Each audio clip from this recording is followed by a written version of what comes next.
Human Spock in Star Trek Strange New World Season 2 was set up by the Vulcan Season 1 nightmare.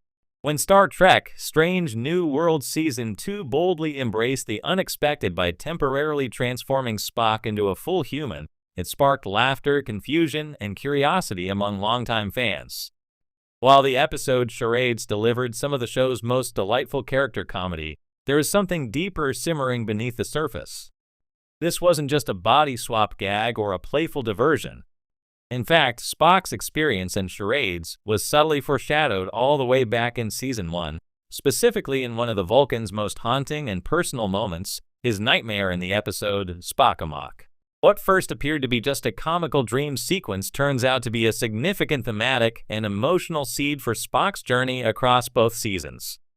Let's break down how Strange New Worlds cleverly set up the human Spock storyline by planting a psychological landmine in Season 1, and why it's such a perfect example of how character arcs can evolve in Star Trek when the writers are boldly committed to both continuity and character complexity. Spock's Season 1 nightmare, not just a dream. In Season 1, Episode 5, Spock-a-mock, the episode opens with what appears to be a bizarre and humorous dream. Spock finds himself fully human, wearing traditional Vulcan robes, about to participate in a Calafate, the Vulcan ritual combat of mating rites. But instead of a coldly logical sparring match, this scene veers into surreal territory.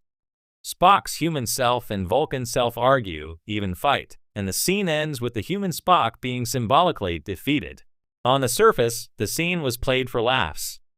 After all, Strange New Worlds has always embraced a lighter, more adventurous tone than some of its predecessors. However, the deeper meaning of this dream was clear. Spock's inner conflict between his Vulcan heritage and his human ancestry is not just an abstract identity issue, it's a source of deep psychological torment. Spock is afraid of being human. More than that, he feels being human makes him lesser in the eyes of others, especially other Vulcans, and even his own fiancée, T'Pring. This is the fuel for his nightmare.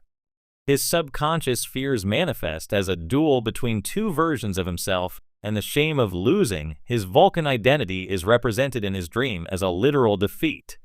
What Season 1 showed through metaphor, Season 2 decided to tackle head-on.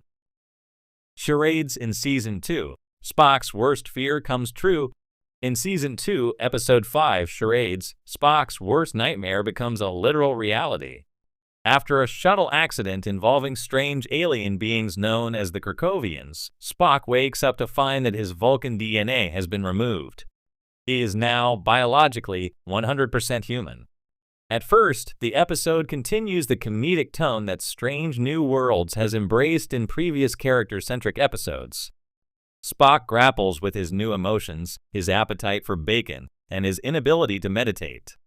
Nurse Chapel tries to help him hide the transformation from T'Pring's traditional Vulcan family. Hijinks ensue. But just like Spock-a-mock, the humor is a delivery system for something far more profound. In Charades, Spock is forced to live out the identity crisis that haunted him in Season 1. This time, it's not a dream, it's real. He must interact with his family, his crewmates, and his fiancée without the Vulcan stoicism and control that has defined his life. He's raw, emotional, vulnerable. And most terrifying of all, he's happy. The brilliance of this episode lies in the fact that Spock doesn't hate being human. He begins to feel things he's never allowed himself to feel. He laughs. He loves. He connects with Chapel in a way he never could while hiding behind logic. And this, more than the transformation itself, is what truly challenges him. It's also what brings his internal character arc full circle from the nightmare in Season 1. Connecting the dots, from subconscious fear to emotional growth. So how do these two episodes, the dream in Spock-a-mock and the reality in Charades, connect on a deeper level? Spock's nightmare was a warning shot. It revealed that beneath his cool Vulcan exterior, he was deeply anxious about the human part of himself.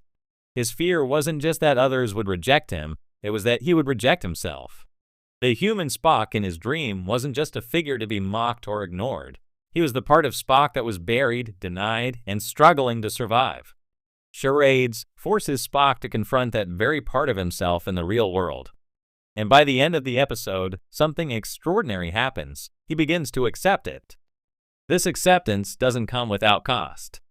His relationship with T'Pring, already strained by cultural differences and unspoken doubts, suffers a serious blow. But his connection with Nurse Chapel deepens. Spock is beginning to redefine what identity means for him, not as a binary human versus Vulcan, but as a synthesis. This is classic Trek character storytelling, deeply personal, thematically rich, and emotionally resonant. The legacy of Leonard Nimoy's Spock and a fresh take. One of the most remarkable things about how Strange New Worlds handles Spock is the way it honors Leonard Nimoy's legacy, while still allowing Ethan Peck's portrayal to explore new territory. Nimoy's Spock also wrestled with his dual heritage, but over decades, his story became one of balance. He eventually made peace with both sides of himself, even teaching others about the strength that comes from duality, like Michael Burnham in Star Trek, Discovery, or even Kirk and McCoy during his time on the Enterprise. Peck's Spock is still in the crucible. He's younger, more volatile, and his arc is messier. But that's what makes it compelling. We're seeing the early chapters of a journey that, in other iterations, took years to unfold.